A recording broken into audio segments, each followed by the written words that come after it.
Chapter 7 of the Memoirs of Sherlock Holmes by Sir Arthur Conan Doyle. Adventure 7. The Crooked Man. One summer night, a few months after my marriage, I was seated by my own hearth, smoking a last pipe and nodding over a novel, for my day's work had been an exhausting one. My wife had already gone upstairs, and the sound of the locking of the hall door some time before told me that the servants had also retired. I had risen from my seat, and was knocking out the ashes of my pipe, when I suddenly heard the clang of the bell. I looked at the clock. It was 11:45. This could not be a visitor at so late an hour. A patient, evidently, and possibly an all-night sitting. With a wry face, I went out into the hall, and opened the door. To my astonishment, it was Sherlock Holmes who stood upon my step. "Ah, Watson," said he, "I hoped that I might not be too late to catch you." "My dear fellow, pray come in." "You look surprised, and no wonder. Relieved, too, I fancy. You still smoke the Arcadia mixture of your bachelor days, then? There's no mistaking that fluffy ash upon your coat. It's easy to tell that you have been accustomed to wear a uniform, Watson. You'll never pass as a purebred civilian as long as you keep that habit of carrying your handkerchief in your sleeve. Could you put me up tonight?" "With pleasure." "You told me that you had bachelor quarters for one, and I see that you have no gentleman visitor at present. Your hat stand proclaims as much." "I shall be delighted if you will stay." "Thank you. I'll fill the vacant peg, then. Sorry to see that you've had the British workman in the house. He's a token of evil. Not the drains, I hope?" "No, the gas." "Ah, he's left 2 nail marks from his boot upon your linoleum, just where the light strikes it. No, thank you, I had some supper at Waterloo, but I'll smoke a pipe with you with pleasure." I handed him my pouch, and he seated himself opposite to me, and smoked for some time in silence. I was well aware that nothing but business of importance would have brought him to me at such an hour, so I waited patiently until he should come round to it. "I see that you are professionally rather busy just now," said he, glancing very keenly across at me. "Yes, I've had a busy day," I answered. "It may seem very foolish in your eyes," I added, "but really I don't know how you deduced it." Holmes chuckled to himself. "I have the advantage of knowing your habits, my dear Watson," said he. "When your round is a short one you walk, and when it is a long one you use a hansom. As I perceive that your boots, although used, are by no means dirty, I cannot doubt that you are at present busy enough to justify the hansom." "Excellent," I cried. "Elementary," said he. "It is one of those instances where the reasoner can produce an effect which seems remarkable to his neighbour, because the latter has missed the one little point which is the basis of the deduction." "The same may be said, my dear fellow, for the effect of some of these little sketches of yours, which is entirely meretricious, depending as it does upon your retaining in your own hands some factors in the problem which are never imparted to the reader. Now, at present I am in the position of these same readers, for I hold in this hand several threads of one of the strangest cases which ever perplexed a man's brain, and yet I lack the one or two which are needed to complete my theory. But I'll have them, Watson, I'll have them." His eyes kindled, and a slight flush sprang into his thin cheeks, for an instant only. When I glanced again, his face had resumed that red Indian composure which had made so many regard him as a machine rather than a man. "The problem presents features of interest," said he. "I may even say exceptional features of interest. I've already looked into the matter, and have come, as I think, within sight of my solution. If you could accompany me in that last step you might be of considerable service to me." "I should be delighted." "Could you go as far as Aldershot tomorrow?" "I have no doubt Jackson would take my practice." "Very good. I want to start by the 11:10 from Waterloo." "That would give me time." "Then, if you are not too sleepy, I'll give you a sketch of what has happened, and of what remains to be done. I was sleepy before you came. I'm quite wakeful now. I will compress the story as far as may be done without omitting anything vital to the case. It is conceivable that you may even have read some account of the matter. It is the supposed murder of Colonel Barclay of the Royal Munsters at Aldershot which I am investigating." "I've heard nothing of it." "It has not excited much attention yet, except locally. The facts are only 2 days old. Briefly, they are these. The Royal Munsters is, as you know, one of the most famous Irish regiments in the British Army. It did wonders both in the Crimea and the Mutiny, and has since that time distinguished itself upon every possible occasion. It was commanded up to Monday night by James Barclay, a gallant veteran, who started as a full private, was raised to commissioned rank for his bravery at the time of the mutiny, and so lived to command the regiment in which he had once carried a musket. Colonel Barclay had married at the time when he was a sergeant, and his wife, whose maiden name was Miss Nancy Devoy, was the daughter of a former colour sergeant in the same corps. There was, therefore, as can be imagined, some little social friction when the young couple, for they were still young, found themselves in their new surroundings. They appear, however, to have quickly adapted themselves, and Mrs. Barclay has always, I understand, been as popular with the ladies of the regiment as her husband was with his brother officers. I may add that she was a woman of great beauty, and that even now, when she has been married for upwards of 30 years, she's still of a striking and queenly appearance. Colonel Barclay's family life appears to have been a uniformly happy one. Major Murphy, to whom I owe most of my facts, assures me that he has never heard of any misunderstanding between the pair. On the whole, he thinks that Barclay's devotion to his wife was greater than his wife's to Barclay. He was acutely uneasy if he were absent from her for a day. She, on the other hand, though devoted and beautiful, was less obtrusively affectionate. But they were regarded in the regiment as the very model of a middle-aged couple. There was absolutely nothing in their mutual relations to prepare people for the tragedy which was to follow. Colonel Barclay himself seems to have had some singular traits in his character. He was a dashing, jovial old soldier in his usual mood, but there were occasions on which he seemed to show himself capable of considerable violence and vindictiveness. This side of his nature, however, appears never to have been turned towards his wife. Another fact which had struck Major Murphy, and 3 out of 5 of the other officers with whom I conversed, was the singular sort of depression which came upon him at times. As the Major expressed it, the smile had often been struck from his mouth, as if by some invisible hand when he had been joining the gaieties and chaff of the mess table. For days on end, when the mood was on him, he has been sunk in the deepest gloom. This and a certain tinge of superstition were the only usual traits in his character which his brother officers had observed. The latter peculiarity took the form of a dislike to being left alone, especially after dark. This puerile feature in a nature which was conspicuously manly had often given rise to comment and conjecture. The 1st Battalion of the Royal Munsters, which is the old 117th, has been stationed at Aldershot for some years. The married officers live out of barracks, and the colonel has during all this time occupied a villa called Lachine, about half a mile from the north camp. The house stands in its own grounds, but the west side of it is not more than 30 yards from the high road. A coachman and 2 maids form the staff of servants. These, with their master and mistress, were the sole occupants of Lachine, for the Barclays had no children, nor was it usual for them to have resident visitors. Now for the events at Lachine between 9 and 10 on the evening of last Monday. Mrs. Barclay was, as it appears, a member of the Roman Catholic Church, and had interested herself very much in the establishment of the Guild of St. George, which was formed in connection with the Wall Street Chapel for the purpose of supplying the poor with cast-off clothing. A meeting of the Guild had been held that evening at 8, and Mrs. Barclay had hurried over her dinner in order to be present at it.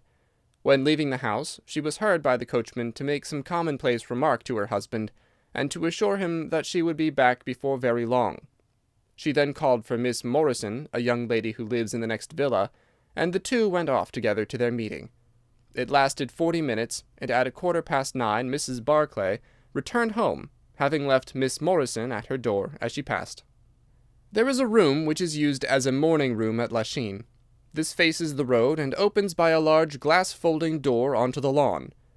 The lawn is 30 yards across, and is only divided from the highway by a low wall with an iron rail above it. It was into this room that Mrs. Barclay went upon her return. The blinds were not down, for the room was seldom used in the evening, but Mrs. Barclay herself lit the lamp and then rang the bell, asking Jane Stewart, the housemaid, to bring her a cup of tea, which was quite contrary to her usual habits. The colonel had been sitting in the dining-room, but hearing that his wife had returned, he joined her in the morning-room. The coachman saw him cross the hall and enter it. He was never seen again alive. The tea which had been ordered was brought up at the end of 10 minutes, but the maid, as she approached the door, was surprised to hear the voices of her master and mistress in furious altercation. She knocked without receiving any answer, and even turned the handle, but only to find that the door was locked upon the inside, Naturally enough, she ran down to tell the cook, and the two women with the coachman came up into the hall and listened to the dispute which was still raging. They all agreed that only two voices were to be heard, those of Barclay and of his wife. Barclay's remarks were subdued and abrupt, so that none of them were audible to the listeners. The lady's, on the other hand, were most bitter, and when she raised her voice could be plainly heard. "You coward," she repeated over and over. "What can be done now? What can be done now? Give me back my life. I will never so much as breathe the same air with you again. You coward! You coward!" Those were scraps of her conversation, ending in a sudden dreadful cry in the man's voice, with a crash and a piercing scream from the woman. Convinced that some tragedy had occurred, the coachman rushed to the door and strove to force it, while scream after scream issued from within. He was unable, however, to make his way in, and the maids were too distracted with fear to be of any assistance to him. A sudden thought struck him, however, and he ran through the hall door and round to the lawn upon which the long French windows open. One side of the window was open, which I understand was quite usual in the summer-time, and he passed without difficulty into the room. His mistress had ceased to scream, and was stretched insensible upon a couch, while with his feet tilted over the side of an armchair, and his head upon the ground, near the corner of the fender, was lying the unfortunate soldier, stone dead in a pool of his own blood. Naturally, the coachman's first thought, on finding that he could do nothing for his master, was to open the door. But here an unexpected and singular difficulty presented itself. The key was not in the inner side of the door, nor could he find it anywhere in the room. He went out again, therefore, through the window, and having obtained the help of a policeman and of a medical man, he returned.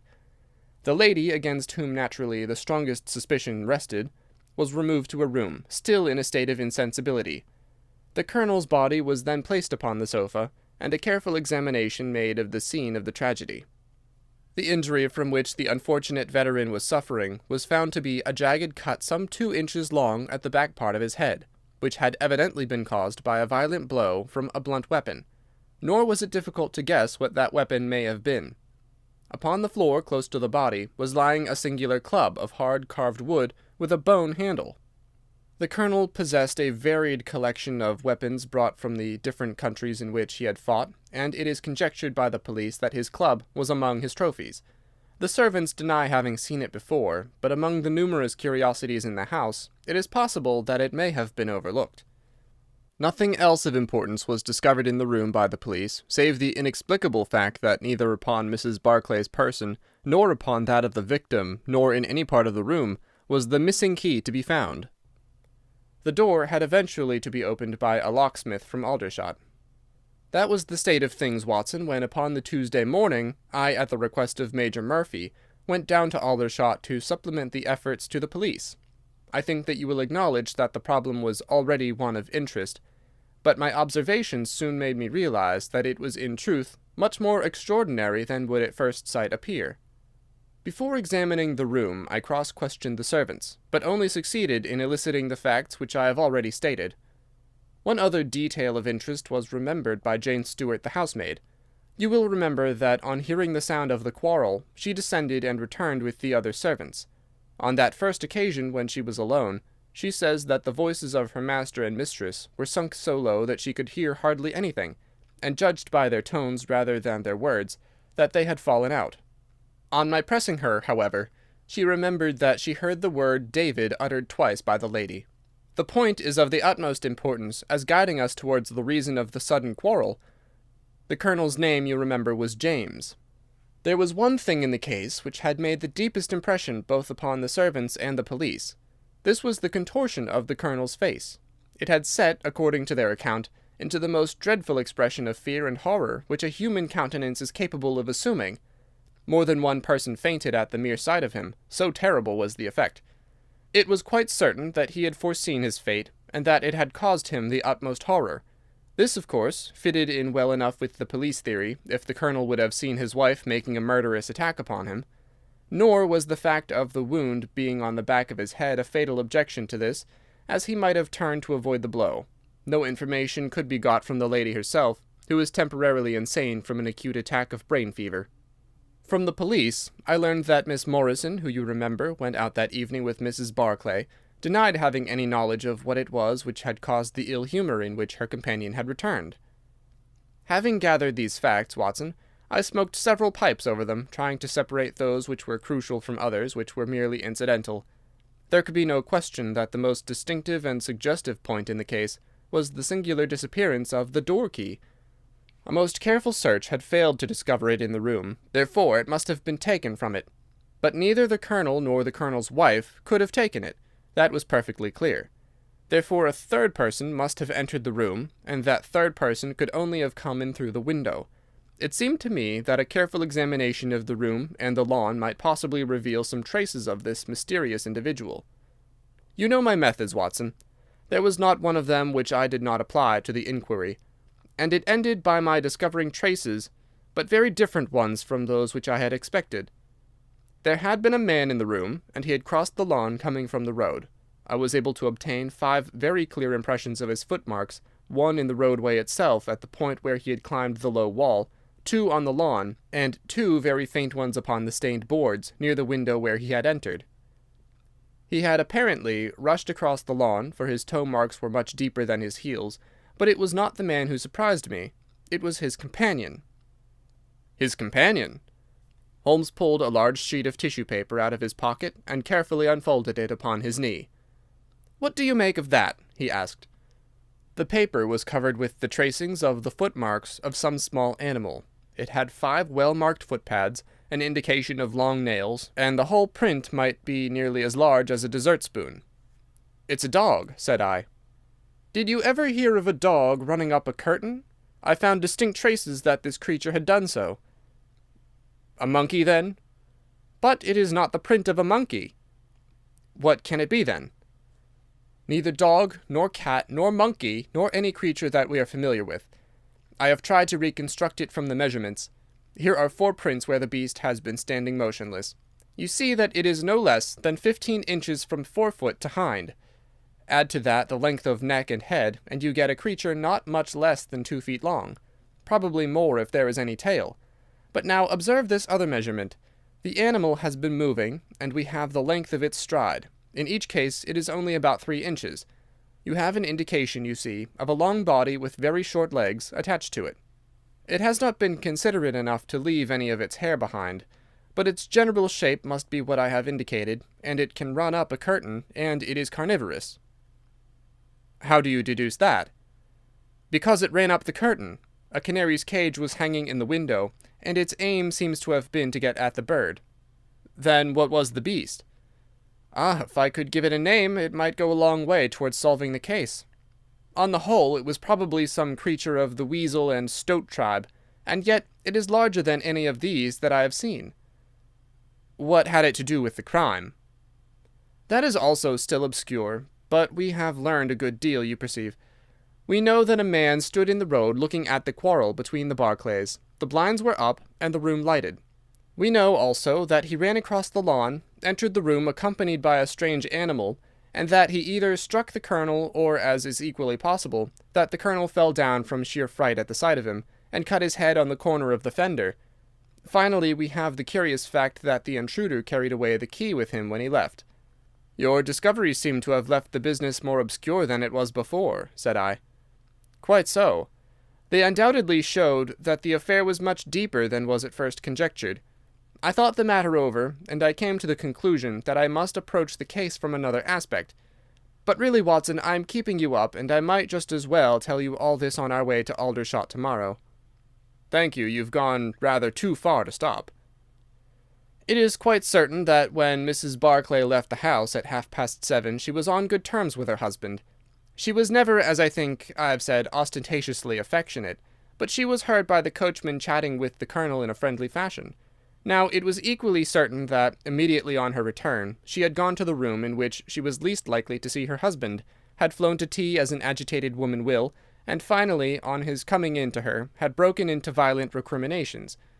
Therefore, something had occurred between 7:30 and 9 o'clock which had completely altered her feelings towards him.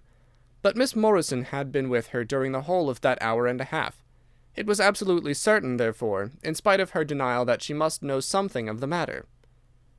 My first conjecture was that possibly there had been some passages between this young lady and the old soldier, which the former had now confessed to the wife.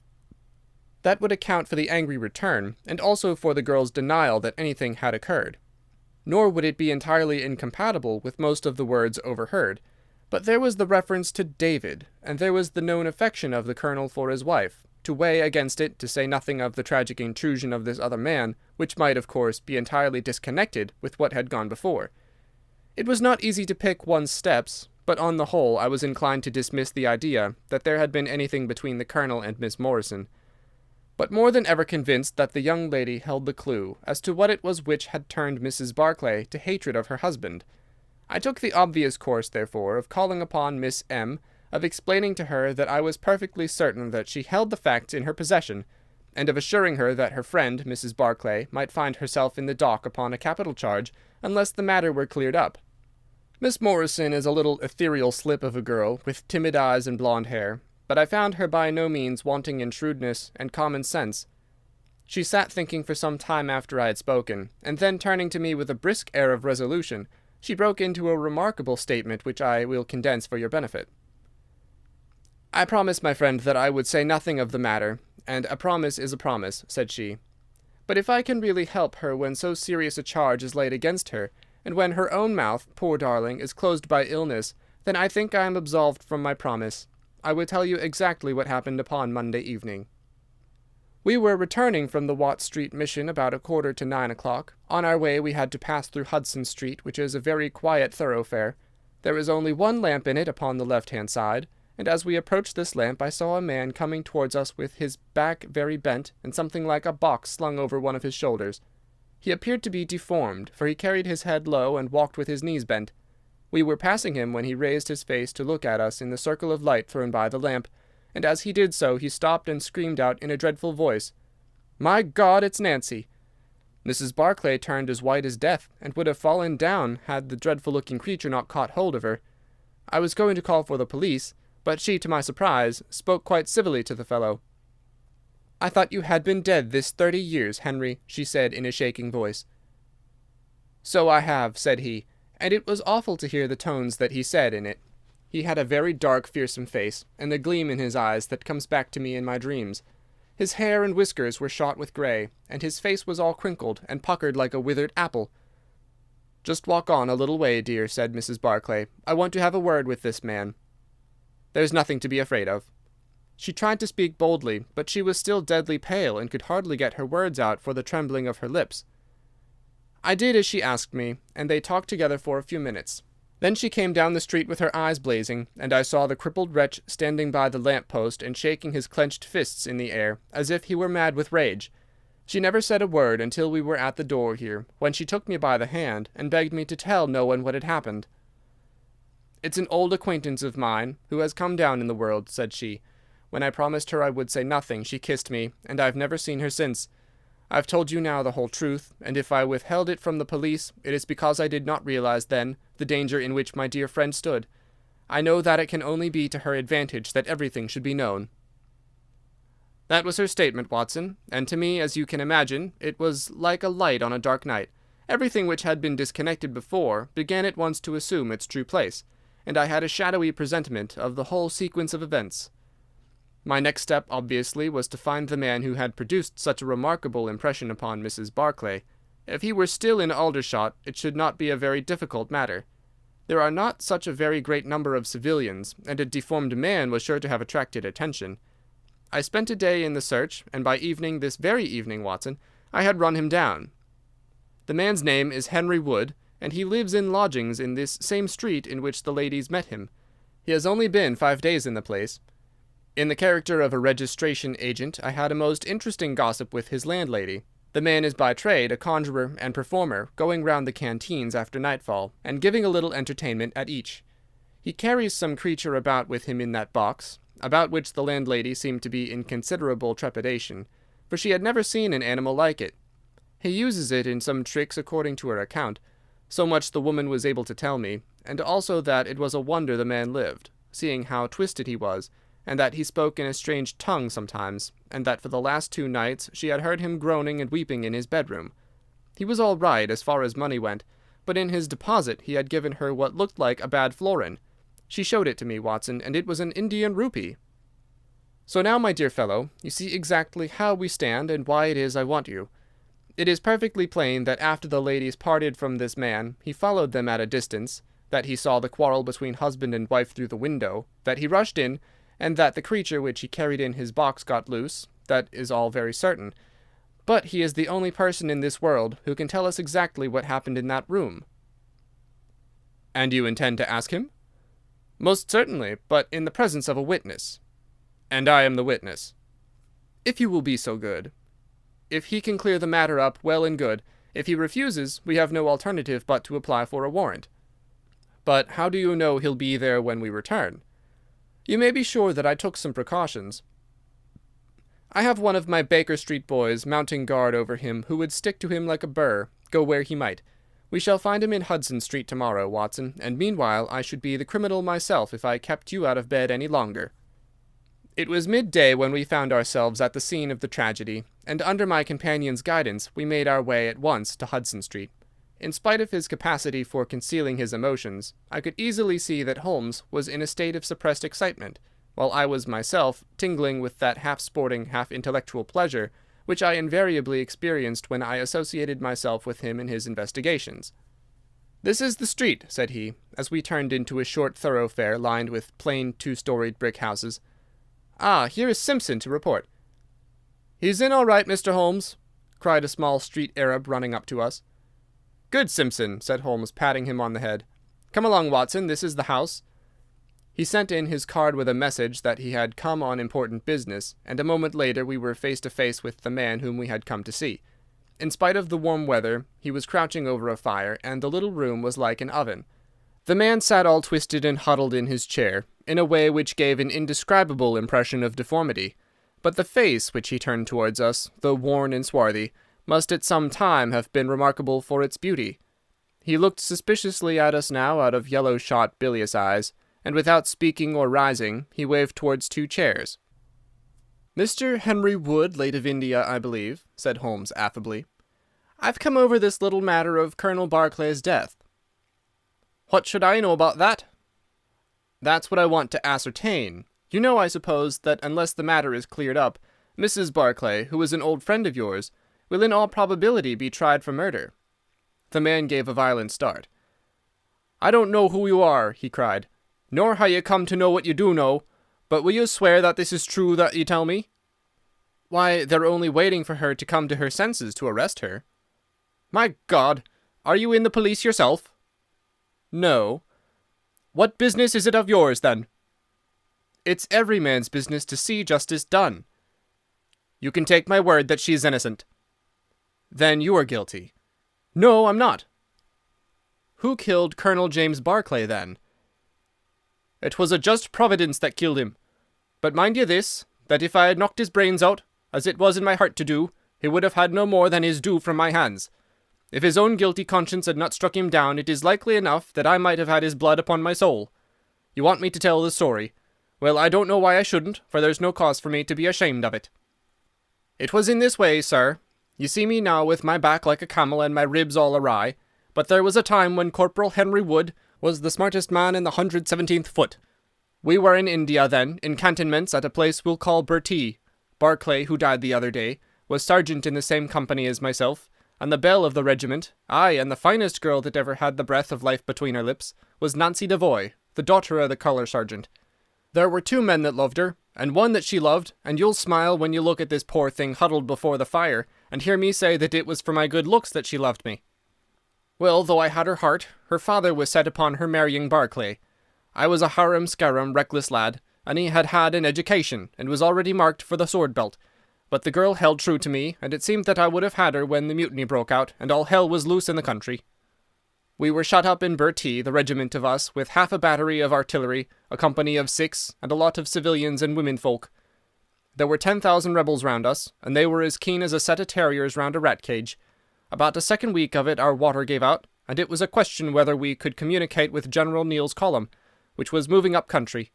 It was our only chance, for we could not hope to fight our way out with all the women and children, so I volunteered to go out and to warn General Neill of our danger. My offer was accepted, and I talked it over with Sergeant Barclay, who was supposed to know the ground better than any other man, and who drew up a route by which I might get through the rebel lines. At 10 o'clock the same night I started off upon my journey. There were 1,000 lives to save, but it was of only one that I was thinking when I dropped over the wall that night. My way ran down a dried-up watercourse, which we hoped would screen me from the enemy's sentries, but as I crept round the corner of it I walked right into 6 of 'em, who were crouching down in the dark waiting for me. In an instant I was stunned with a blow and bound hand and foot, but the real blow was to my heart and not to my head, for as I came to and listened to as much as I could understand of their talk, I heard enough to tell me that my comrade, the very man who had arranged the way that I was to take, had betrayed me by means of a native servant into the hands of the enemy. Well, there's no need for me to dwell on that part of it. You know now what James Barclay was capable of. Bertie was relieved by Neil next day, but the rebels took me away with them in their retreat, and it was many a long year before ever I saw a white face again.